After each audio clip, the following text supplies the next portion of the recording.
Describe the general situation in the Russian armed forces today.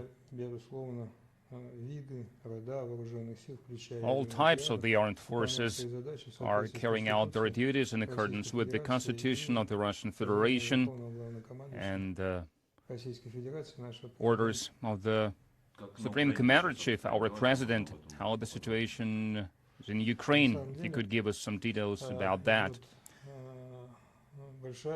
Actually, it's a hard work that is being done with honor by our soldiers, by our personnel, and soldiers of the Donetsk and Lugansk People's Militias and volunteers who also participate in this operation. You know that the Lugansk People's Republic has been liberated. We continue to make progress in the Donetsk People's Republic. Parts of the Kherson and Zaporozhye regions are also controlled. And here, obviously, I really would like to emphasize that as of today, we are fighting not as much against Ukraine, the Ukrainian armed forces, as against the collective West. Because the weapons that Ukraine used to have today, basically, they've run out of it, of the old Soviet weapons.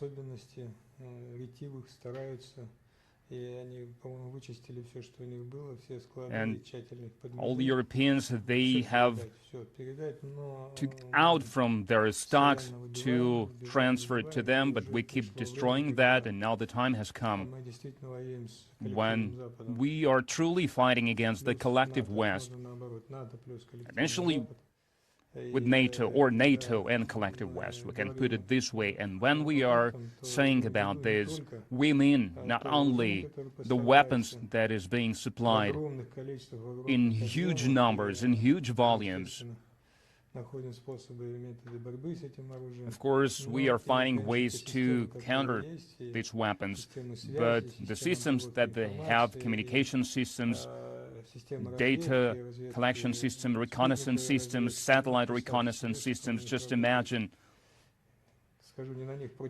So, not for them, but against us, the entire NATO satellite grouping is working.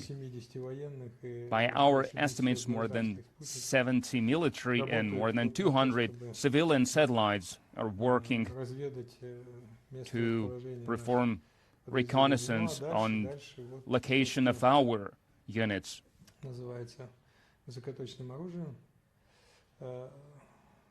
And then they use weapons against this.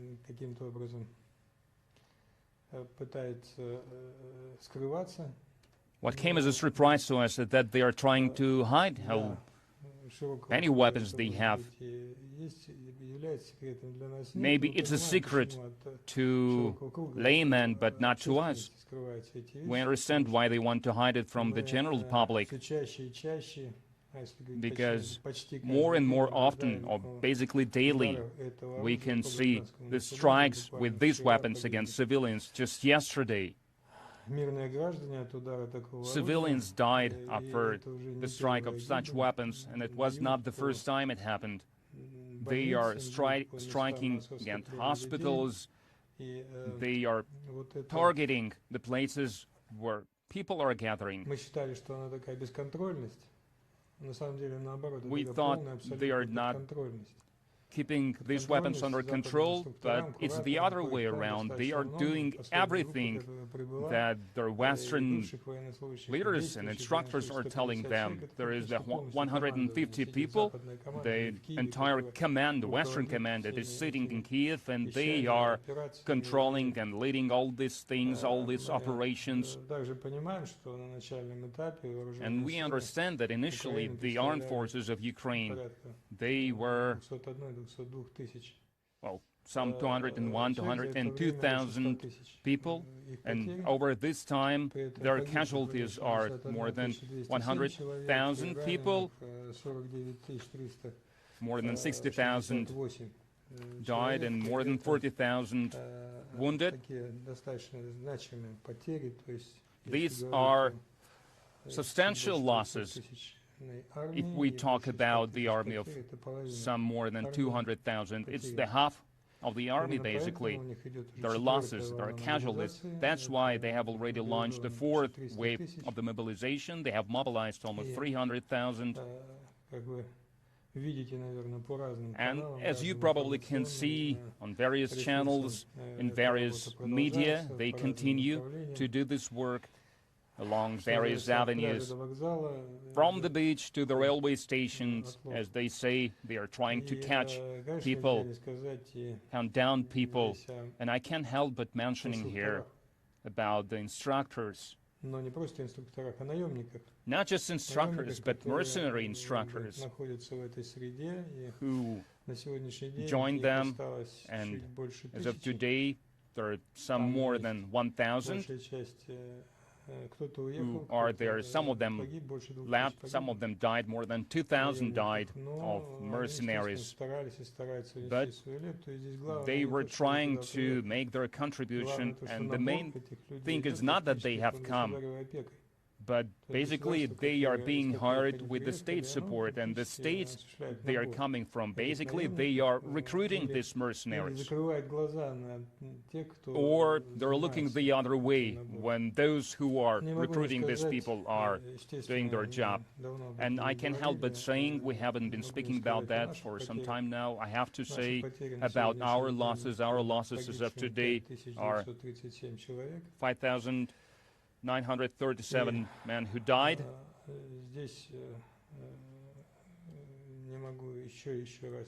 And I have to mention once again our soldiers who are bravely performing their duty. I have to speak about our medics. More than 90% went back to the units after they were wounded. These guys, they were admitted to hospitals, but then they returned to the front line and they continue performing their duty. I would like to go back to what's happening in Ukraine now. We continue to carry out the goals that were set for us. Sometimes it's hard, sometimes it is very hard, but we will continue. The President of Russia made a decision on the partial mobilization. Could you please tell us in more detail how it will be carried out, who is going to be mobilized, how many, how this work will be done with the reservists? You said the right thing. We are speaking about the reservists. These are not just some people who have never heard anything about the army. These are the people who, one, they served in the army, two, they have competence, they have skills that is in demand today in the army, they have military experience. And of course, right away, I would like to anticipate the questions that will arise from that, will emerge after that. No one is going to mobilize to recruit students and other people so they can keep going to their colleges and universities. No one is going to recruit them or to mobilize them. And those who were conscripted, it doesn't have to do with them as well, so they will not be mobilized, they will not be sent to the special military operation area.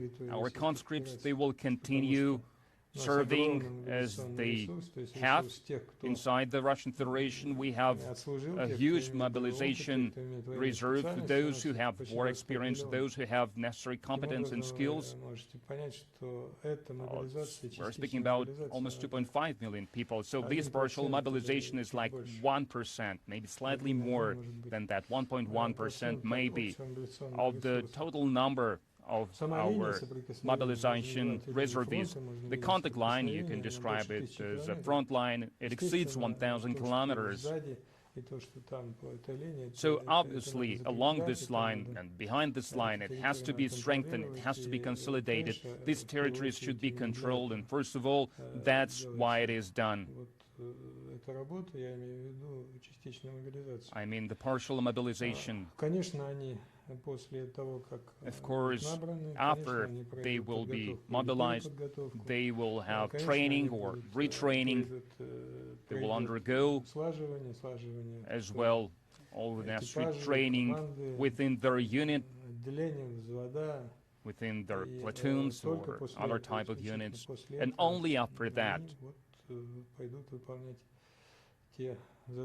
they will go to carry out the goals that we have. Can we speak about any specific number? 300,000 reservists will be mobilized. And I would like to say, once again, that's not a one-time thing, so there is a plan of this kind of activities, and it will be carried out according to this plan. You know, it's not going to be some harvester to catch everyone. No. And in this regard, I would like to say that maybe it's just a coincidence that we have had a plan to carry out mobilization camp training, because you know how it happened in the past. So reservists, they were collected for a week or more to retrain, to remember the skills that they used to have, driving vehicles and so on. And it coincided now with this declaration of the partial mobilization. So we now cancel these planned mobilization camps, and now we are going to do this partial mobilization. So the operation is ongoing. What are its prospects? You know, there could be some details, there could be some deviations, some delays, but there is one main goal that has been set, and this goal is being carried out. Obviously, we are doing everything to reach it.